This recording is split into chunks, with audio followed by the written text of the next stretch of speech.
Welcome to, on the other hand, and welcome to the newest subscribers.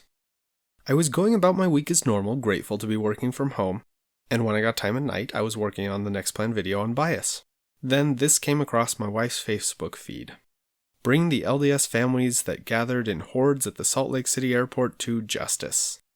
And it was like my version of the bat signal was flashing in the sky, because this is the perfect example of needing to look at both sides. So I'm going to start off just by reading the petition. It says, "Our objective is to hold the Church of Latter-day Saints, authorities, and members accountable to the law rule R392-400, temporary mass gathering sanitation, that was repealed right before the missionaries touched down in Utah, and according to Chapter 6 Utah Communicable Disease Control Act. The LDS Church has put all of Utah and the USA at risk.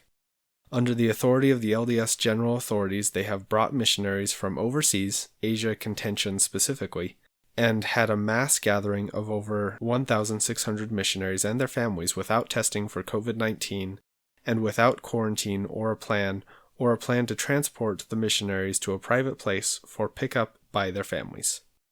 What needs to be done to correct this is all the families of the missionaries that gathered in mass numbers at Salt Lake City Airport on March 22, 2020, and the church authorities need to be held accountable to the law and should be handed out the proper misdemeanors and/or felonies for this conduct.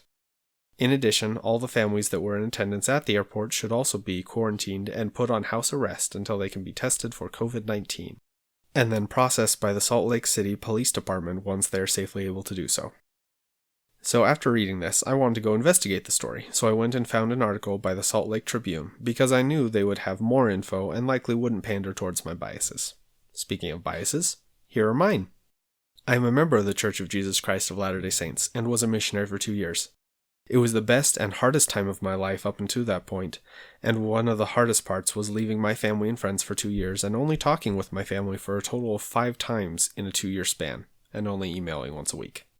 So it's hard, and coming home is an adjustment and quite emotional. I can't imagine all the other emotions of coming back in the midst of a global pandemic, even if things have changed and communications can happen more often now. So, back to the article. How many were waiting in the garage? Hundreds, it says. Why? Because they weren't allowed in the airport. How many missionaries arrived at the same time? About 900. Who was told what? From what it looks like, the airport told church authorities that only 2 people can come per missionary, who sent out an email to local church authorities, who then were supposed to pass it on to the families. However, the 2 people limit didn't seem to be mentioned, and they were just told they could only have a single car.